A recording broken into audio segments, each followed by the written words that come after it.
અને હવે વાત કરીએ રાજ્યના જર્જરિત બ્રિજની તો વેરાવળના છાપરી ગામનો પુલ જર્જરિત હાલતમાં હોવાનું સામે આવ્યું છે। દેવકા નદી પરનો 20 વર્ષ જૂનો પુલ જર્જરિત હાલતમાં છે। પુલની ફ્લોરિંગ પ્રોટેક્શન દિવાલ ધોવાઈ ગઈ છે તો અગાઉ 2 લોકોના મોત પણ થઈ ચૂક્યા છે।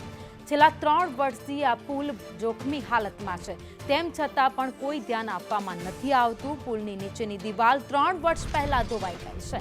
જર્જરિત પુલની સત્વરે મરામત કરાવવામાં આવે તેવી માંગ કરાઈ છે। છાપરી ગામમાં પુલ આવેલું છે જે દેવકા નદીના મથાળા ઉપર છે, જેના ઉપરથી લગભગ 20 ગામના લોકો પસાર થાય છે। 20 ગામને જોડતું પુલ છે, જેની બાજુમાંથી સ્ટેટ હાઈવે નીકળેલો છે જે 2 જિલ્લાને જોડતો છે, છાત્રોડાથી લઈ અને પીપળવા સુધી। અમારી રજૂઆત એવી છે કે લગભગ 5 વર્ષથી આ પુલના પાયામાંથી ધોવાણ થયેલું છે, જેની કોઈ મરમ્મત થઈ નથી।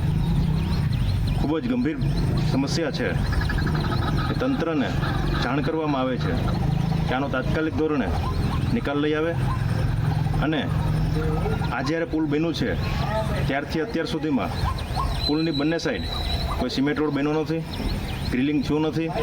ગ્રીલિંગ ન હોવાના હિસાબે એક દુર્ઘટના પણ થઈ હતી।